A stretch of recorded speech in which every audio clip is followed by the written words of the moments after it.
Okay, setup is complete and we hopefully successfully installed Oracle database.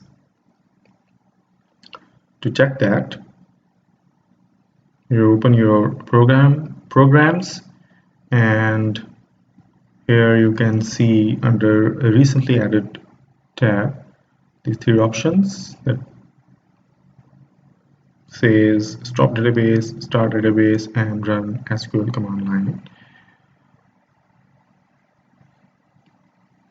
And under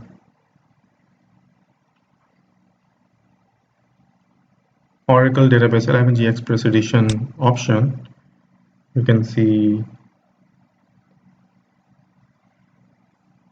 there are numerous options available for database administration task.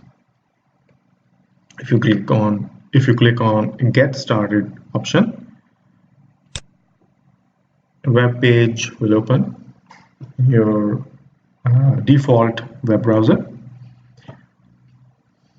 That looks like this page, and this page is actually an administration interface for Oracle Database Express Edition. So our installation video is complete, and